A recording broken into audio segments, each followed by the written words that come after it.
गजाननं भूतगणादिसेवितं कपितजम्बूफलचारुभक्षणम् उमासुतं शोकविनाशकारणं नमामि विघ्नेश्वरपादपङ्कजं।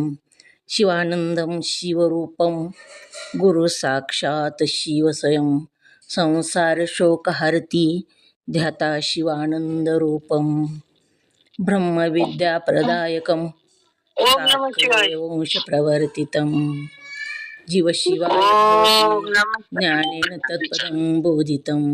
जय मंगलम जय नमः पार्वतीपते शिव हर हर महादेव। श्री वंदे मदरामं सद्गुरुमतिशान्ति शीतया श्लेष्ठं कामादिराक्षसारी भवजलधो तत्वबोध सेतुकरम्। ओम तत्सत् प्रभमणे नमः। संत शिरोमणी मन्मथ स्वामी महाराज की जय। जगद्गुरु सिद्धारूढ स्वामींच्या चरणी वंदन करून श्रोत्रिय ब्रह्मनिष्ठ सद्गुरू शिवानंद स्वामी परभणीकर माझ्या हृदयामध्ये स्थापित करून सद्गुरू पंडित पितांबरजींना वंदन करून जगद्गुरु शंकराचार्यांना वंदन करून जगद्गुरु पंचाचार्यांना वंदन करून त्रिकाल वंदनीय गुरुमाऊली लिंगायक्य गुरु महालिंगेश्वर शिवाचार्य महाराज यांच्याही चरणी कोटी कोटी प्रणिपात करून श्रोत्रिय ब्रह्मनिष्ठ सद्गुरू महादेव कुंभार अप्पाजी यांच्याही चरणी साष्टांग प्रणिपात करून तुम्हा सर्व मुमुक्ष जनांच्या चरणी वंदन करून आपण पंचीकरण ग्रंथामध्ये प्रवेश होऊया। पंचीकरण ग्रंथाचं पान नंबर 61 काढा।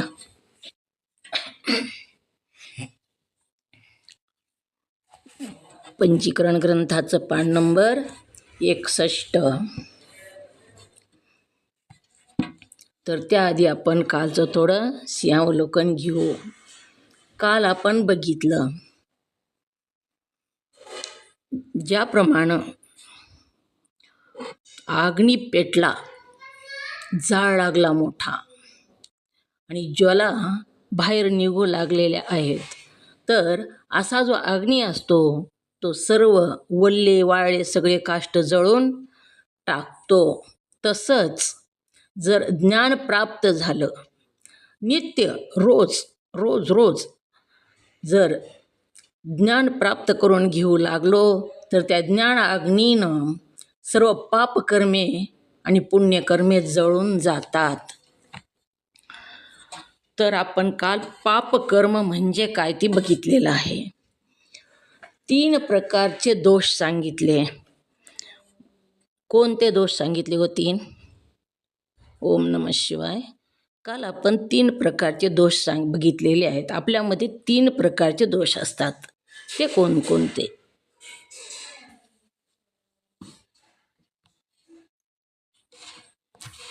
ओम नमः शिवाय। अलकाताई। ओम नमः शिवाय। पंचचरणाला वंदन। कर्माचे 3 दोष: मलदोष 1, 2 विक्षेप दोष, 3 आवरण दोष।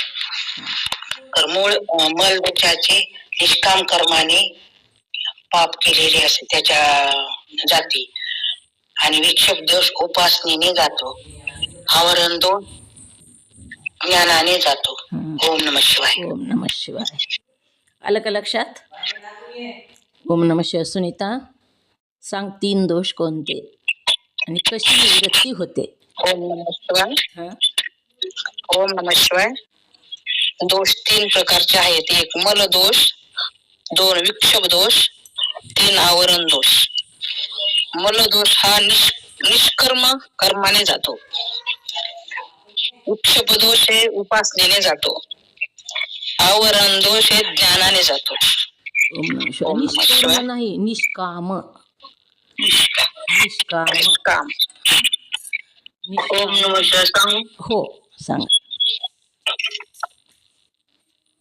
ओम नमः शिवाय। 1 मल दोष, विक्षेप दोष आणि आवरण दोष। मल दोष कर्माचे पाप निवृत्त होते, सकाम कर्म निष्काम। ओम नमः शिवाय। 1 मिनिट। मल दोष निष्काम कर्माने मल दोष जातो, विक्षेप दोष उपासनेने विक्षेप दोष जातो आणि आवरण दोष ज्ञानाने आवरण दोष जातो.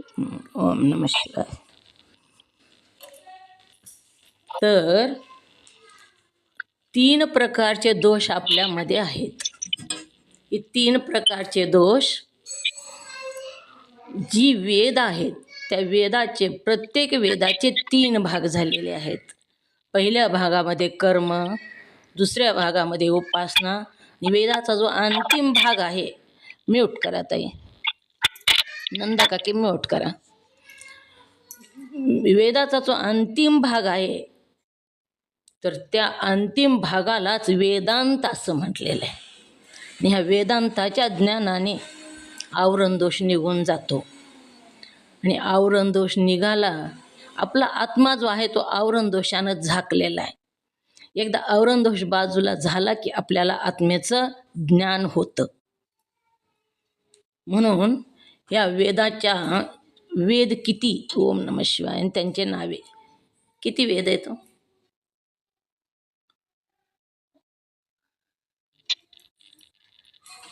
बोला, किती वेद आहेत काकी?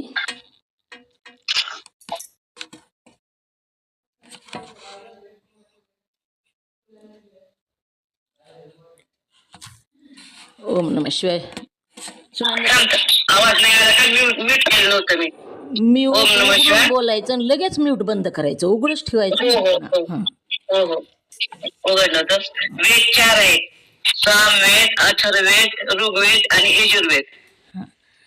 तर ऐकू आलं का? हो, आलं ऐकायला. तर त्या प्रत्येक वेदाचे किती भाग, किती भागामध्ये विभागले आहेत हे वेद? प्रत्येक वेदामध्ये कोणतं ज्ञान सांगितलं? ओम नमः शिवाय. 3 प्रकारचं ज्ञान सांगितलं आहे वेदामध्ये. म्यूट करा. 3 प्रकारचं ज्ञान सांगितलं. ही 4 वेद आहेत. तर ह्या 4 वेदामध्ये वेदाच्या मंगलताई स्वामी बोलायचंय का?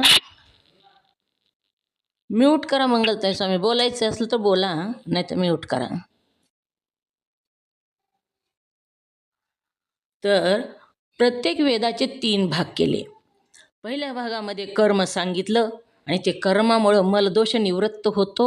मलदोष म्हणजे पाप, हे पाप निवृत्त होतं.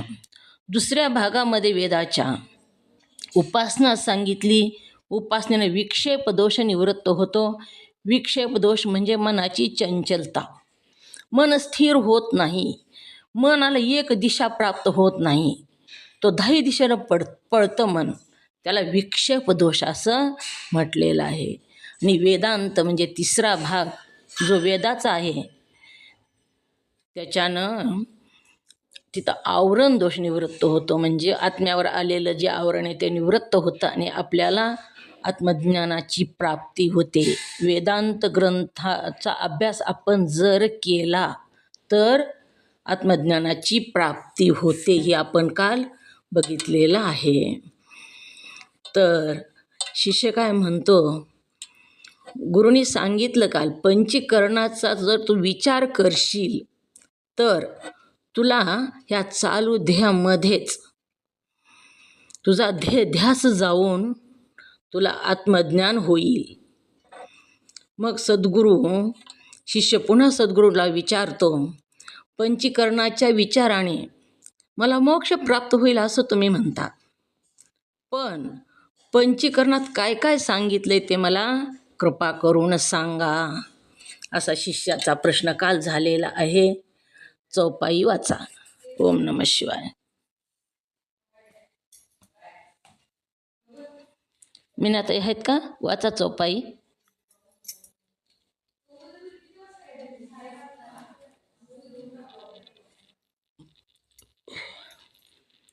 ओम नमः शिवाय. सुनीता इथे का वाचाय? वाचा चौपाई. ओम नमः शिवाय वाचू का मी? हां वाचा. 61 पानावरची ना? हां 61 पानावरची चौपाई गुरु म्हणतात. ओम नमः शिवाय. गुरु म्हणतात की मम पंचभूतानो विचार जे कहो, जुंदा जुंदा तत्व बताओ, सद्गुरु मुखे समझी लेजो, तो ब्रह्म सुख पामे आजो. टीका वाचा. ठीक आहे, ठीक आहे. अरे बापा या पंचकरणात पंचमहाभूतांचा विचार केलेला आहे. पंचभूते म्हणजे पृथ्वी, आप, तेज, वायू आणि आकाश यांच्या तत्वाचे वस्तू, सूक्ष्म आणि कारण नावाच्या तीन शरीराच्या तत्वाचे जे निरनिराळे विभाग आहेत त्यांचे त्यात वर्णन केलेले आहे.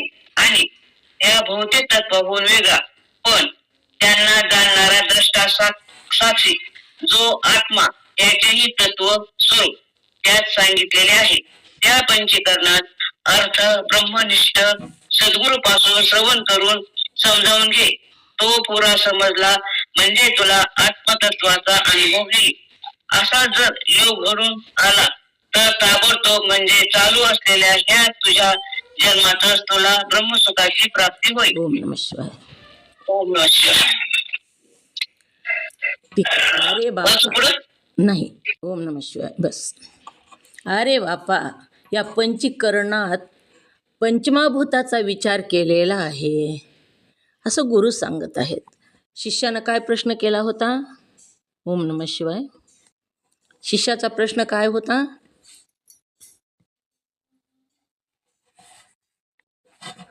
अलकाताई काय होता शिष्याचा प्रश्न? ओम नमः शिवाय. हा सद्गुरु महाराज ओम नमः शिवाय. नीट उघडलं नाही उघडले उघडले उघडले. हो. ओम नमः शिवाय. सद्गुरु महाराज पंचीकरणाच्या विचाराने मला मोक्ष मिळेल असे आपण सांगितले, तर मग पंचीकरणात काय काय सांगितले आहे ते कृपा करून मला सांगावे. ओम नमः शिवाय. काय केला प्रश्न नंदा काकी? म्यूट उघडलं होतं, बोला. काय केलता प्रश्न? तर गुरु महाराज पंचीकरणात मी सांगते. ओम नमः शिवाय. शिष्याने प्रश्न विचारला, गुरु महाराज पंचकरणाचे तुम्ही म्हणता पंचकरणाच्या विचाराने मला मोक्ष मिळेल असे आपण सांगितले, पण ते पंचकरणात काय काय आहे ते मला कृपा करून तुम्ही सांगा. पंचीकरणात काय काय आहे ते मला कृपा करून सांगा. कृपा करा, माझ्यावर कृपा करा आणि मला ते सांगा, म्हणजे अशी विनंती केलेली आहे. कोणतंही ज्ञान प्राप्त करायचं असेल तर तिथं नम्र व्हावं लागतं, विनंती करावी लागते, म्हणजे त्यांची कृपा होत असते. तर कृपा करून मला सांगा असं इथं म्हणत आहेत. मग गुरु काय म्हणतात? अरे बाबा या पंचीकरणात पंचभूताचा विचार केलेला आहे. पंचीकरणामध्ये पंचमहाभूताचा विचार सांगितला. आता पंचमहाभूत कोणते? पंचमहाभूत म्हणजे पृथ्वी, आप, तेज, वायू आणि आकाश ही पंचमहाभूते आहेत. आणि त्या तत्वाचे व स्थूल, सूक्ष्म आणि कारण नावाच्या तीन शरीराच्या तत्वाचे जे निरनिराळे विभाग आहेत त्याचे यात वर्णन केलेले आहे.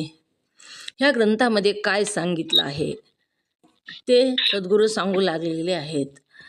ह्या पंचीकरण ग्रंथामध्ये पंचमहाभूताचं वर्णन केलेलं आहे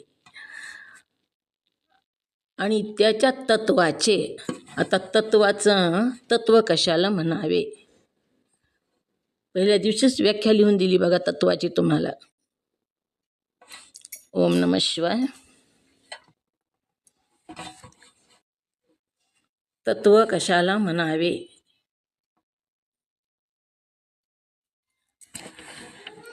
मंगलस्वामी तत्व कशाला म्हणावे?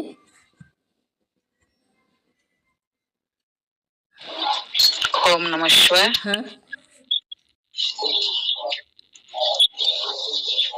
अनरूपित को तत्व कही, तत्व म्हणावे. अनारोपित को अनारोपित को तत्व म्हणावे. तत्व तत्व कहिये. म्हणावे. नाही नाही, ती बरोबर आहे व्याख्या. अनारोपित को तत्व कहिये, एवढीच एक व्याख्या आहे. अनारोपित को तत्व कहिये म्हणजे कशाचाच आरोप होत नाही. अनारोपित को तत्व कहिये, आत्म्याचा कोणावरही आरोप होत नाही. इथं आत्म्यालाच तत्व असं म्हटलेलं आहे. तर त्याच्या तत्वाचे व स्थूल, सूक्ष्म आणि कारण नावाच्या 3 शरीराच्या तत्वाचे आता स्थूल ध्येय कशाला म्हणावं? ओम नमः शिवाय. दुसरे बोला कोणी. ओम नमः शिवाय. हां बोल. ओम नमः शिवाय. हां ओम नमः शिवाय. हो सांगा. स्थूल देह हाताला लागतो आणि डोळ्याला दिसतो, त्याला स्थूल देह म्हणतात. हां, हाताला लागतो, डोळ्याला दिसतो, त्याला स्थूल ध्येय असे म्हणावे. मंगलस्वामी, स्थूल ध्येय कशाला म्हणावे?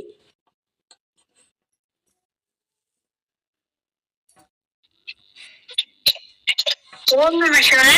हां ओम नमः शिवाय जे हाताला लागतो, डोळ्याला दिसतो, त्याला स्थूल देहाचे म्हणतात. स्थूल देह.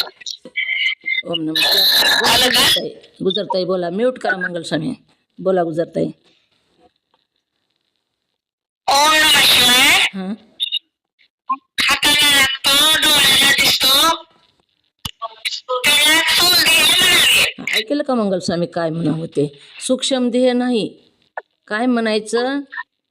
हाताला लागतो, डोळ्याला दिसतो. ओम नमः शिवाय. आला बरं. ओम नमः शिवाय. स्थूल देह कशाला म्हणावे?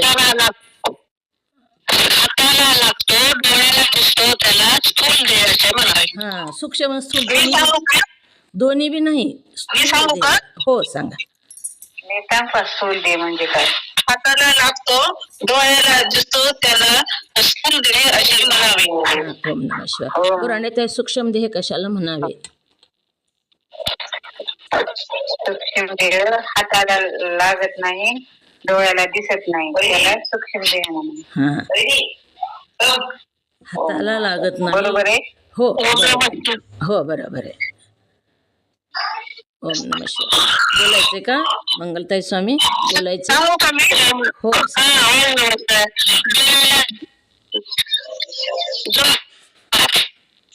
लागत नाही, डोळ्याला दिसत नाही, स्थूल देह. ओम नमः शिवाय. हां, काय झालं? ओम नमः शिवाय. जो हाताला लागत नाही, ओम नमः शिवाय, जे हाताला लागत नाही, डोळ्याला दिसत नाही, ते स्थूल देह. तुमची तुम्हाला तरी कळावं मंगलताई, कशाला बी स्थूल आणि कशाला बी सूक्ष्म म्हणायला? बरोबर सांगा की गुरु, असं कसं सांगायचं? ओम नमः शिवाय. एकाला स्थूल आणि एकाला सूक्ष्म तसं नसतंय म्हणायचं, वेगळं म्हणायचं. श्यामलताई बोला. डोळ्याला दिसत नाही. म्यूट करा. म्यूट करा मंगलताई स्वामी. श्यामलताई बोला. म्यूट करा. श्यामलताई बोला.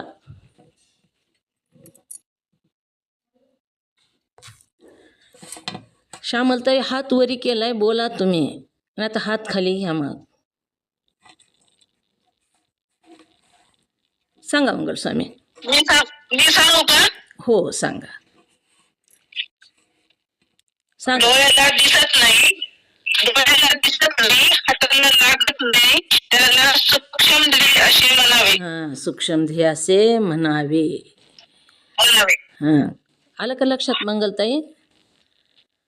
आलं का लक्षात? जो हाताला लागत नाही, हाताला लागत नाही, डोळ्याला दिसत नाही, त्याला सूक्ष्म देह. आणि स्थूल देह कशाला म्हणावे?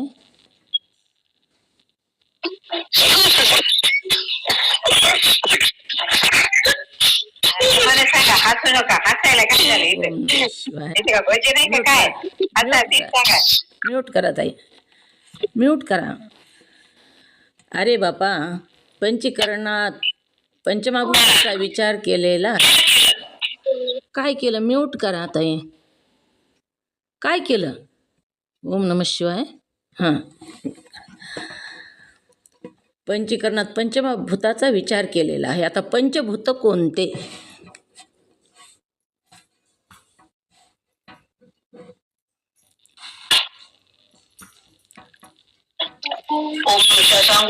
ओम नमः शिवाय. हो सांगा सांगा ना ओम नमः शिवाय. मंगलस्वामी. नीट सांगा, हसू काय नका तसं, नीट सांगा, काय व्यवस्थित सांगा सांगायचं असलं तर. हां बोला, व्यवस्थित उत्तर पूर्ण वाक्यात द्या. ओम नमः शिवाय. सांगा, पंचमहाभूत कशाला म्हणावे? पंचमहाभूत म्हणजे हां पृथ्वी, आप, तेज, वायू आणि आकाश. हां पृथ्वी, आप, तेज, वायू आणि आकाश ह्याला पंचमहाभूत. पंचभूत म्हणतात. हां तर ह्या पंचीकरण ग्रंथामध्ये ह्या पंचमहाभूताचा विचार केलेला आहे. याच्या तत्वाचे व स्थूल, सूक्ष्म आणि कारण नावाच्या 3 देहाच्या तत्वाचे निरनिराळे विभाग. आता सूक्ष्म देह हाताला लागत नाही, डोळ्याला दिसत नाही, आणि कारण देह म्हणजे ह्या स्थूल देहाला आणि सूक्ष्म देहाला जो कारण आहे, कारणाशिवाय कोणतंच कार्य घडत नाही, आणि त्यालाच कारण देह असं म्हणतात. कारण देह म्हणजे अज्ञान. अज्ञानापासूनच स्थूल देह आणि सूक्ष्म देह उत्पन्न झालेला आहे. आणि तिसरा जो आहे तो ह्या 2 आहे म्हणून तिसरा आला. 1 2 जर असेल तरच कारण देह लिहून घ्यायचं का? नाही कारण देह लिहून घ्यायचं. अज्ञान म्हणजे ह्या दोन्हीला कारण आहे, तीच कारण देह घ्यायचं तर लिहून. आणि कारण देह म्हणजे अज्ञान आहे. स्थूल देह आणि सूक्ष्म देह याला कारण असतो तो कारण देह, आणि कारण देह म्हणजेच अज्ञान. कारण देह म्हणजे अज्ञान, एवढं लिहिलं तरी बसतंय का? हो हो, कारण देह म्हणजे अज्ञानच. स्थूल देह आणि सूक्ष्म देह ह्याला कारण असतो म्हणून ह्याला कारण देह असं म्हणतात, आणि कारण देह म्हणजेच अज्ञान. कारण नावाचा 3 शरीराच्या तत्वाचे निरनिराळे विभाग आहेत. ह्या पंचीकरणामध्ये सूक्ष्म देह कशाला म्हणावं, स्थूल देह कशाला म्हणावं, कारण देह कशाला म्हणावं, त्यांची वेगवेगळी तत्वे कोणती हे सांगितलेलं आहे. या तत्वाचे काय निरनिराळे विभाग आहेत. कुठं गेली होती? बोर गेलते. तू इथून नाही आली कालपासून.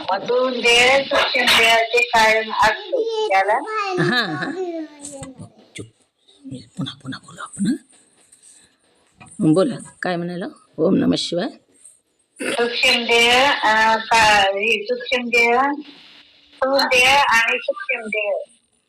याला कारण देह नाही, ह्याला कारण असतो तो कारण देह. देह 3 आहेत, 3 देह आहेत. देह, सूक्ष्म देह आणि कारण देह 3 देह आहेत. आणि स्थूल देह आणि सूक्ष्म देहाला कारण असतो म्हणून त्याला कारण देह म्हणतात. कारण देह म्हणजेच अज्ञान.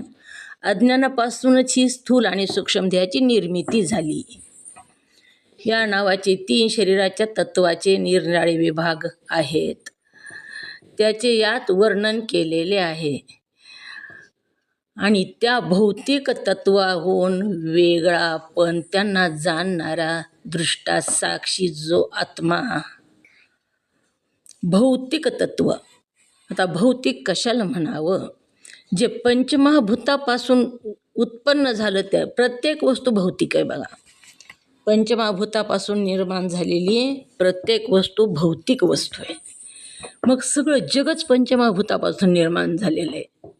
डोळ्याला जेवढ्या वस्तू दिसतात तेवढ्या पंचमहाभूतापासून निर्माण झालेल्या आहेत. म्हणून व्याख्या लिहून घ्या. भौतिक कशाला म्हणावे? जे पंचमहाभूतापासून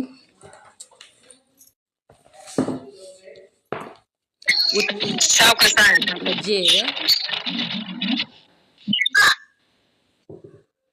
पंचमहाभूतापासून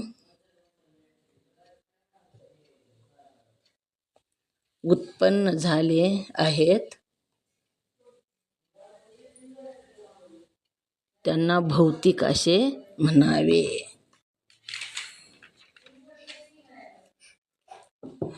ओम नमः शिवाय डबल सांगा. जे पंचमहाभूतापासून उत्पन्न झालं आहे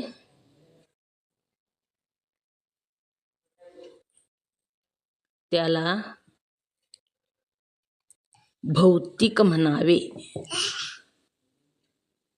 सगळ्या वस्तू, जेवढ्या वस्तू दिसतात डोळ्याला तेवढ्या सगळ्या पंचमहाभूतापासून उत्पन्न झालेल्या आहेत. जे पंचमहाभूतापासून उत्पन्न झालं त्याला भौतिक असं म्हणावं. काय लिहिलं मंगलताई? व्यवस्थित लिहून घ्या. काय लिहिलं? मी सांगू का काकू? हो सांग.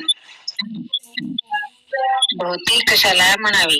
जे पंचमहाभूतापासून उत्पन्न झाले आहे त्याला भौतिक असे म्हणावे. हां, ओम नमः शिवाय.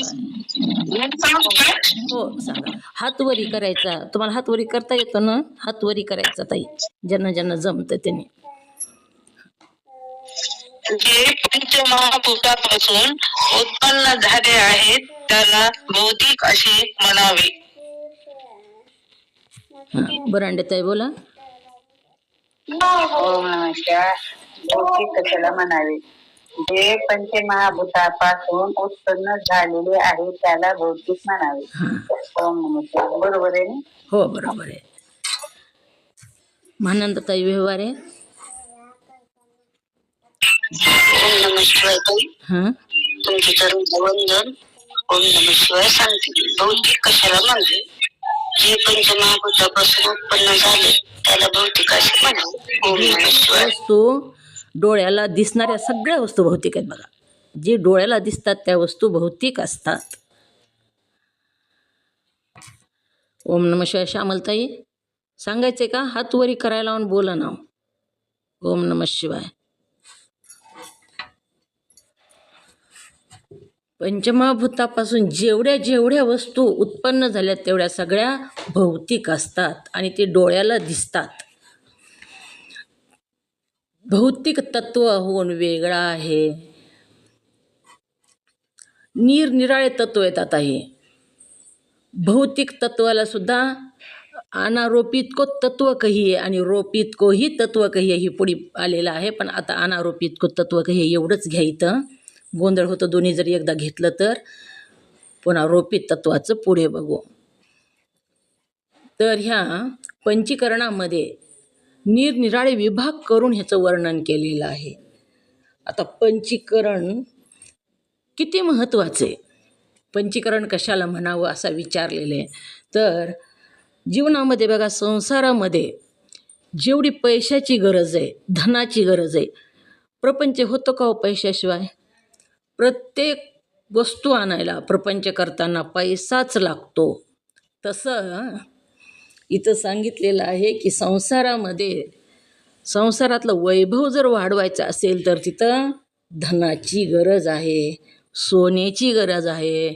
सोनं भरपूर असल्यावर किती प्रपंच किती वैभवात चालल्यासारखा दिसतो. तसंच खाजवण्यासाठी गजकरणाची गरज आहे म्हणून सांगितलं. गजकरण किती खाजवतो, कसलंच त्याचा हात लावू नको म्हणलं कितीतरी सुद्धा ते गजकरण खाजवल्याशिवाय राहत नाही. म्हणून खाजवायला गजकरण, प्रपंचाला सुवर्ण आणि परमार्थातला मात्र पंचीकरण पाहिजे, तरच परमार्थ वैभवाचा असतो आणि वैभवात दिसतं सुद्धा परमार्थात. म्हणून पंचीकरणा ही परमार्थाचं वैभवच सांगितलेलं आहे. पंचीकरणाचा अर्थ कसा समजून घ्यायचा? आता भौतिक तत्वाहून वेगळं आहेस. जे हाताला लागतं, डोळ्याला सगळं डोळ्याला दिसणारं भौतिक आहे आणि ह्या तत्वाहून आत्मा कसा आहे? वेगळा आहे. आत्मा दिसत नाही आणि सगळ्या वस्तू दिसतात आणि आपल्याला काय वाटतं? दिसतं ते खरं. आपल्या डोळ्यावर आपण विश्वास आहे माझा, मी म्हणतो. मी दिसत नाही त्याला मानित नाही, अंधश्रद्धा असं म्हणतात. पण इथं तर काय सांगितलं आहे?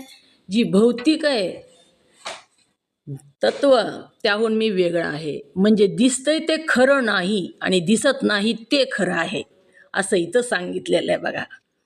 भौतिक तत्व डोळ्याला दिसतं सगळं आणि त्याहून मी वेगळा आत्मा आहे, वेगळा आहे. आत्मा दिसत नाही, तो वेगळा आहे.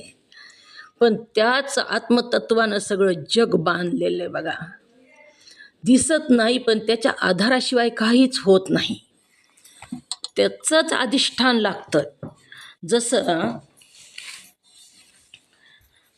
जीवनामध्ये सुद्धा बघा तुम्ही, एक जणानं एका गावाच्या सरपंचानं मोठा हॉल बांधला गावामध्ये आणि सगळे म्हणू लागले ह्याला निवडून दिलं म्हणून ह्यांनी मोठा इतका हॉल बांधला.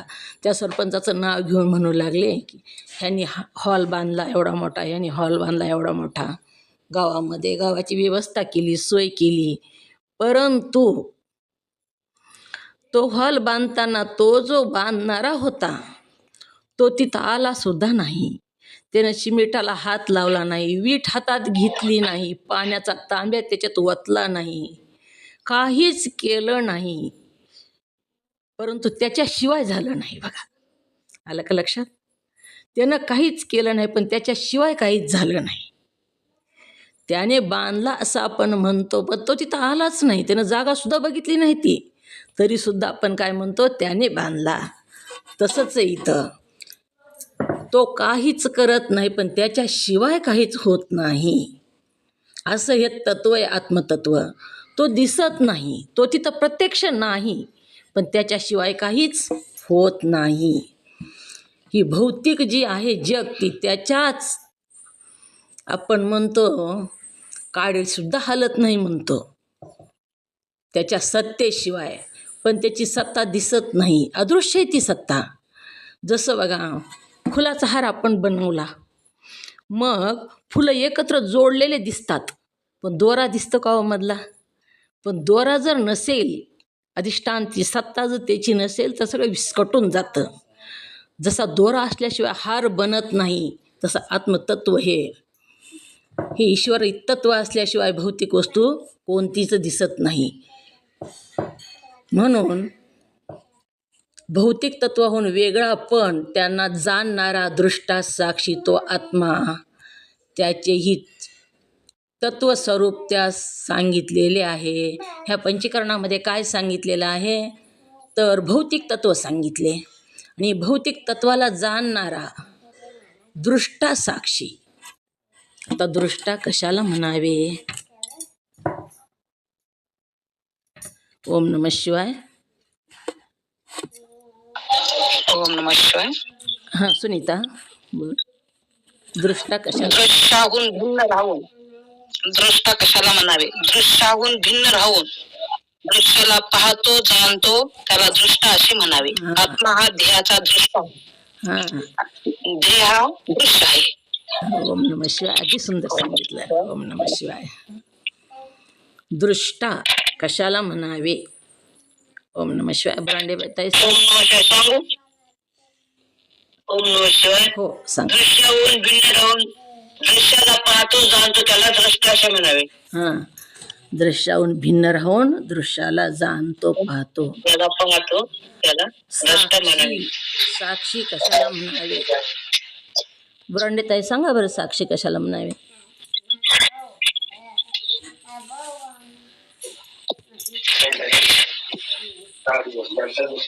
साक्षी कशाला म्हणावे?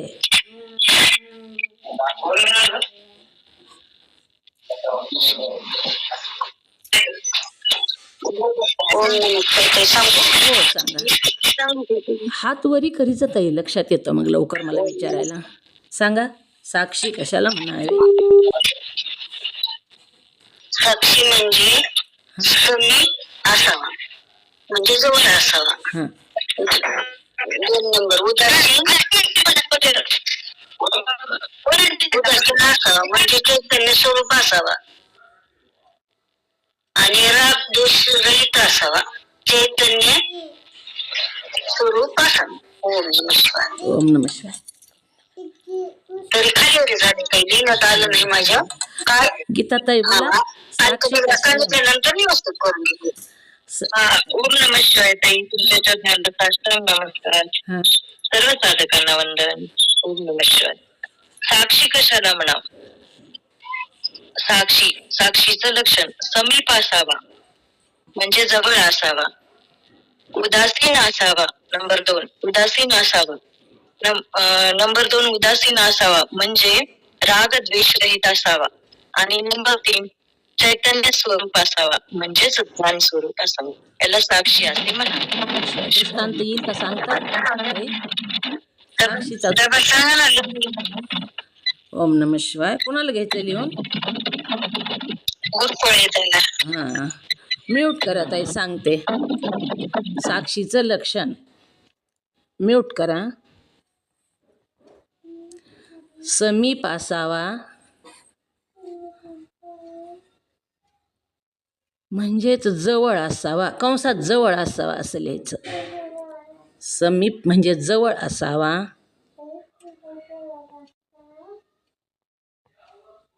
उदासीन म्हणजे राग द्वेष रहित असावा.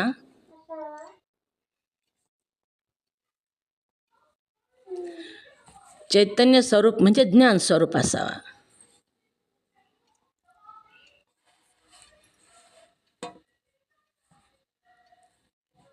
ओम नमः शिवाय. लिहिलं का? काय लिहिलं सांगा. गुरफळेताई बोला, काय लिहून घेतलं? साक्षी कशाला म्हणावी? हा. साक्षी कशाला म्हणावी? साक्षी म्हणजे समीप असावा म्हणजेच जवळ असावा. उदासीन म्हणजे राग असावा म्हणजे चैतन्य ओम नमः शिवाय. राग द्वेष रहित. राग आणि द्वेष दोन्ही पण नाही. अच्छा. राग द्वेष रहित असावा. राग द्वेष रहित. विमलताई सांगा साक्षीचं लक्षण. म्यूट करा ताई, गुरफळे ताई.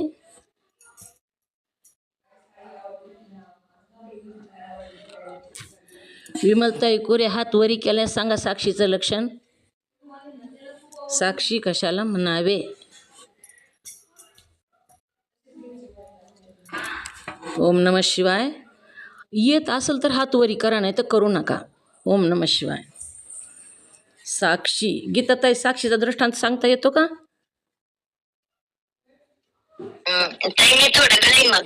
ओम नमः शिवाय. दृष्टा साक्षी. साक्षीचा दृष्टांत लक्षात आहे का काकी? ओम नमः शिवाय. साक्षीचा दृष्टांत सांगा कोणीतरी. दीपाताई सांगा. साक्षीचा दृष्टांत सांगा.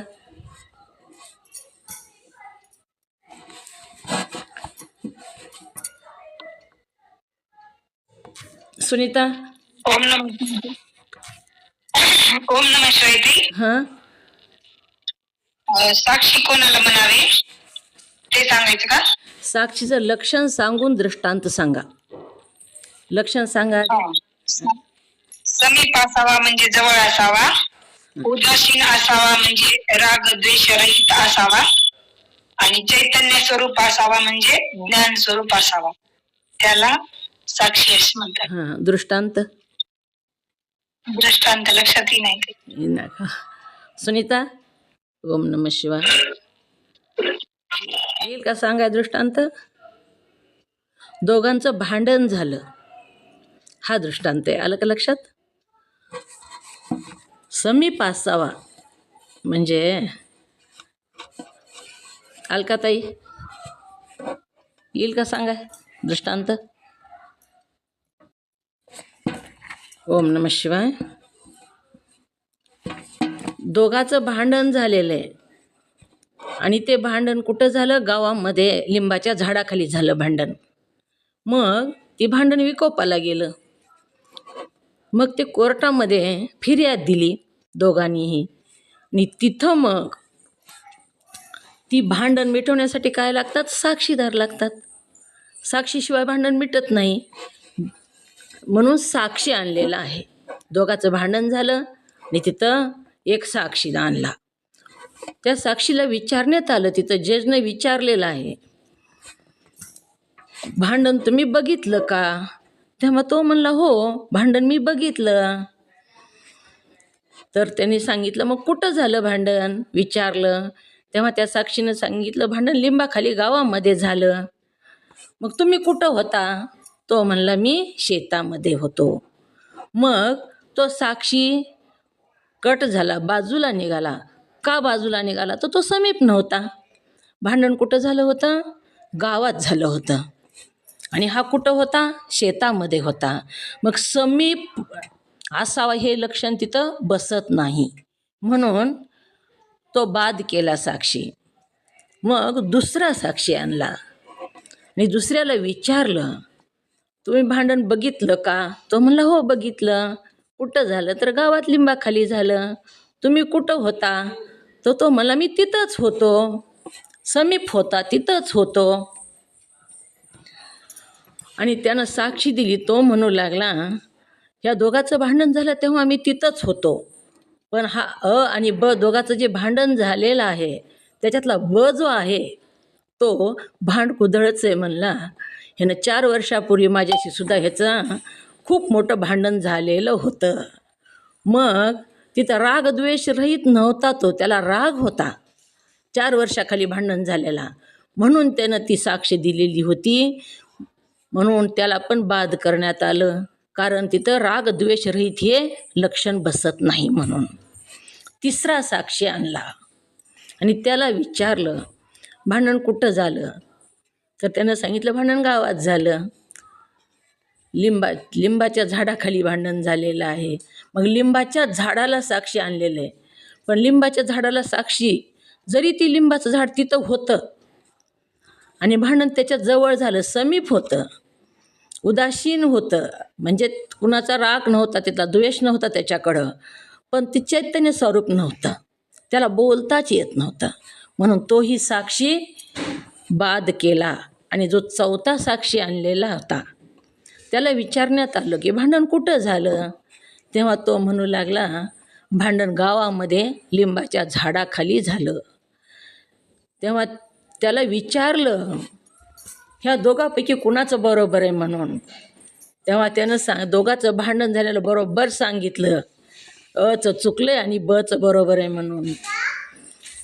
तो कुणाचा नातेवाईकही नव्हता, तो रस्त्याने चलत जाणारा साक्षी दुसराच होता, म्हणून साक्षीचं लक्षण तिथं तिन्ही लक्षणं बसतात. तो समीप होता म्हणजे तिथं जवळ होता, उदासीन म्हणजे रागद्वेष रहित म्हणजे ते कोणाचा नातेवाईक नव्हता, मित्र नव्हता, काहीच नव्हता, त्याला द्वेषही नव्हता आणि राग म्हणजे प्रेमही नव्हतं. आणि तिसरं तो चैतन्य स्वरूप होता, त्याला बोलता येत होतं. आणि चौथं लक्षण तिथं, ह्या चौथा जो साक्षी आहे तो तिथं पूर्ण बसला, ह्याला साक्षी असं म्हणावं. ओम नमः शिवाय सांगा बरं कोणीतरी. सांगता येईल का सुनीता? साक्षी व्यवहार सांगता येईल का? साक्षी ओम नमः शिवाय. हां हो सांगून बघते, पण चुकलं तर सांगा. सांगा. ओम नमः शिवाय.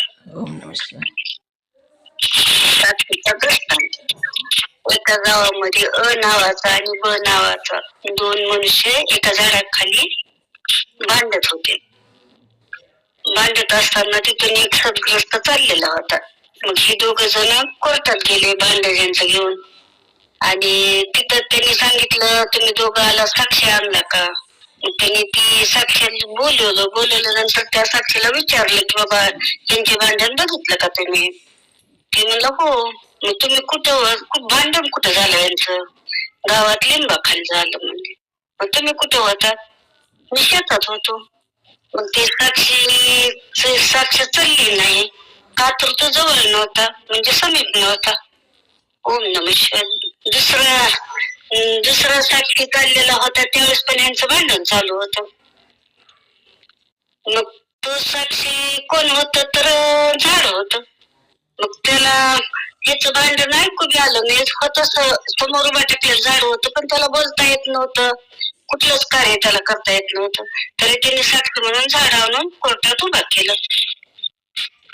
मग तिची साक्ष चालली नाही कारण तो कसा होता, उदासीन होता. त्याच्याकडे काहीच नव्हतं. चैतन्य आणि स्वरूप मग नाही. ओम नमः शिवाय ताई. झाड चैतन्य स्वरूप नाही, नाही ना मग बोलता येत नाही म्हणून हा म्हणून ती चालला नाही. ती बाद झाला. मग यांचं भांडण गावात चालू असताना आणखीन एक सदग्रस्त तिथून चाललेला होता. त्यानं उभं टाकून यांचं भांडण पाहिलेलं होतं.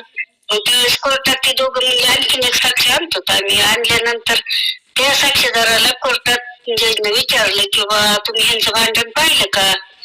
ती म्हणलं हो. तुम्ही कुठं होतात? मी जवळच होतो म्हणले. मग यांचं भांडणाचं कारण काय? काही नाही म्हणले बरोबर आहे आणि बोलणं जे बोललं ते बरोबरच आहे कारण तो या दोघांचा नातलग नव्हता, जवळचा कुणीच नव्हता म्हणून त्याची साक्ष खरी ठरली. ओम नमः शिवाय ताई. ओम नमः शिवाय. सांगता येईल का ओम कुणाला? नमः ओम नमः शिवाय. वेगळं वेगळं करून सांगा. तिन्ही औषधक बसवून सांगायचं व्यवस्थित बाजूला. ओम नमः शिवाय. एकात एक मिक्स करायचं नाही. ओम नमः शिवाय. ओम नमः शिवाय.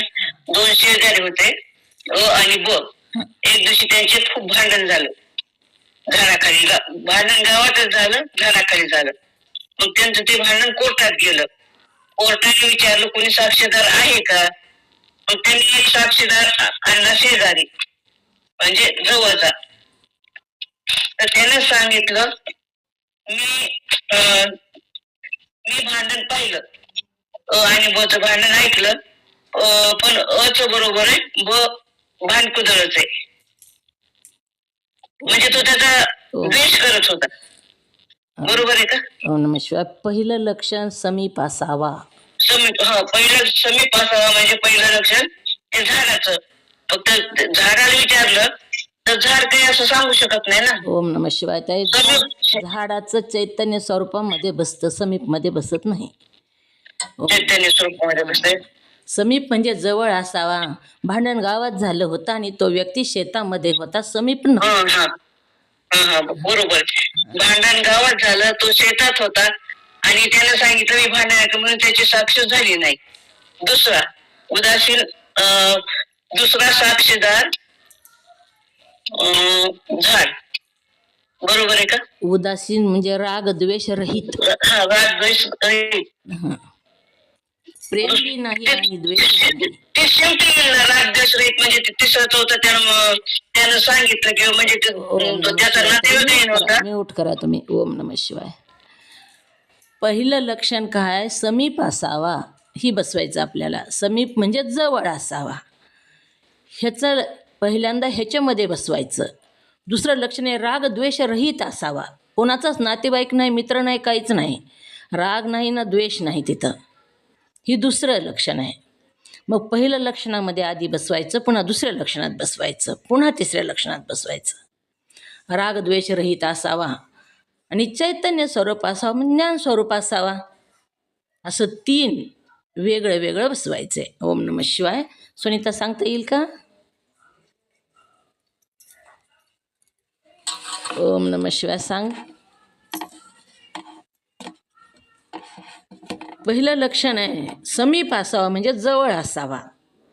मग भांडण गावामध्ये झालं होतं आणि पहिला जो गावात दोघांचं भांडण झालं आणि ती दोघंही कोर्टामध्ये गेले आणि तिथं जजनं दोघांचीही फिर्याद घेतली आणि साक्षी आणा म्हणून सांगितलेलं आहे. मग पहिला साक्षी आणला तर तिथं पहिलं लक्षण बसवायचं. पहिलं लक्षण काय? समीप असावा. मग भांडण ह्यांचं लिंबाच्या झाडाखाली गावामध्ये झालेलं होतं. त्या साक्षीला विचारण्यात आलं तुम्ही भांडण बघितलं का? तो म्हणला हो बघितलं. मग कुठं झालं भांडण? तो म्हणला लिंबाच्या झाडाखाली गावामध्ये झालं. मग तू कुठं होतास?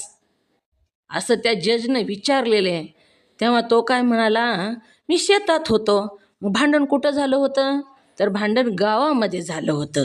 आणि हा कुठं होता? तर शेतामध्ये होता. मग हा समीप होता का हो? ओम नमः शिवाय. ही लक्षात आलं पाहिजे. समीप होता का हा? जवळ. हां. नव्हता. मग समीप असावा हे लक्षण तिथं बसत नाही. मग हा शेतात होता, त्याच्यामुळे समीप नव्हता तो साक्षी बाद करण्यात आला.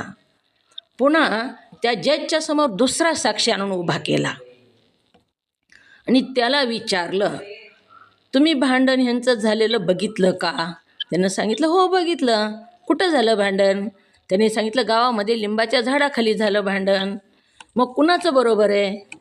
हे जे दोघं भांडतात, रमेश आणि गिरीश, समजा दोघं भांडू लागलेले आहेत हे. मग या दोघांपैकी कुणाचं बरोबर आहे? त्याने सांगितलं, गिरीशचं बरोबर आहे. कसं काय बरोबर आहे विचारलं. तेव्हा तो म्हणू लागला, अहो ही रमेश जो आहे ना, तो भांड कुदळच आहे म्हणला. ही सगळ्याची भांडत राहतो. 4 वर्षापूर्वी ह्याचं आणि माझं सुद्धा फार मोठं भांडण झालं होतं. म्हणून गिरीशचं बरोबर आहे आणि रमेशचं चूक आहे. ही साक्षी दिली. तर ही साक्षी का त्याने बाद केली हो? का केली बाद? कारण तो हे उदासीन नव्हता ना. हां, उदासीन होता. ही लक्षण. उदासीन नव्हता आणि द्वेष रहित होता. त्याच्या मनात त्याच्याबद्दल राग होता. हां, राग द्वेष रहित. त्यांचे 4 वर्षापूर्वी भांडण झालं ना, तो राग त्याच्या मनात होता. त्याच्या मनात राग होता आणि द्वेष होता. ओम नमः शिवाय. म्यूट करा. ओम नमः शिवाय. तर राग द्वेष रहित असावा हे लक्षण इथं बसत नाही, कारण त्याच्या मनामध्ये राग होता म्हणून. हे दुसरं लक्षण बसलं नाही. तिसरं लक्षण चैतन्य स्वरूप असावा. मग झाडाला आणलं तर झाड बोलू शकतं का? तो चैतन्य स्वरूप नाही, म्हणून झाडही चाललं नाही. मग तिन्हीही चाललेले नाहीत. तर चौथा एक व्यक्ती रस्त्याने जाऊ लागलेला होता, त्याला बोलवून घेतलेलं आहे, त्याला साक्षी म्हणून आणलं. तेव्हा जजनं त्याला विचारलं, काकी म्यूट करा. त्याला विचारलेलं आहे, तुम्ही भांडण बघितलं का? तेव्हा तो म्हणला, हो बघितलं. कुठं झालं भांडण? त्यानं सांगितलं, गावामध्ये लिंबाच्या झाडाखाली भांडण झालं. मग ह्या दोघांपैकी कुणाचं बरोबर आहे? त्यानं बरोबर सांगितलं कुणाचं बरोबर आहे ते. त्यानं सांगितलं रमेशचं बरोबर आहे आणि गिरीशचं चूक आहे. त्यांनी विचारलेले, कसं काय बरोबर? तर त्यांनी त्या कोणाचा नातेवाईक नव्हता, मित्र नव्हता, ज्यानं खरं आहे ते परका होता. तो कुणाच्याच नात्यातला नव्हता, मित्रही नव्हता, पण समीप होता, तिथं जवळ होता. आणि उदासीन होता, म्हणजे नात्यातला नव्हता. रागद्वेष रहित होता तो, आणि त्याला बोलता पण येत होतं, म्हणजे तो चैतन्य स्वरूप होता. हे सगळेच लक्षणे ह्याच्यामध्ये बसतात. म्हणून हा चौथा जो साक्षी आहे तो इथं साक्षी म्हणून सिद्ध झाला. ओम नमः शिवाय. ही लक्षण आलं पाहिजे, लक्षात राहिलं पाहिजे. पूर्ण ग्रंथामध्ये साक्षी दृष्टाच शब्द आलेले आहेत, म्हणून ही दृष्टांत आहे साक्षीचा. ओम नमः शिवाय.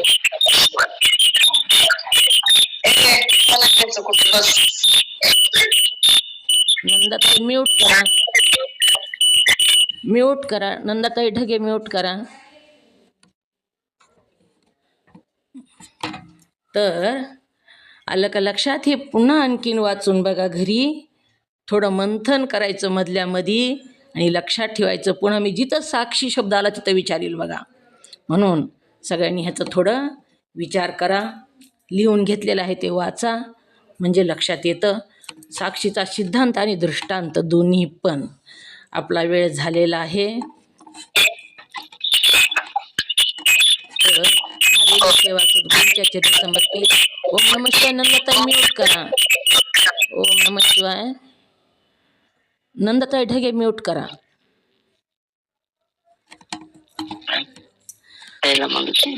झालेली सेवा सद्गुरूंच्या चरणी समर्पित. तुम्हा सर्व साधू संतांच्या चरणी समर्पित. जे माझ्या मुखातून योग्य शब्द बाहेर पडले ते सद्गुरू माऊलीचे, जे अयोग्य शब्द बाहेर पडले ते माझ्या वाणीचा दोष. झालेली सेवा तुम्हा सर्व साधू संतांच्या चरणी समर्पित करून सेवेला पूर्णविराम. ओम नमः शिवाय.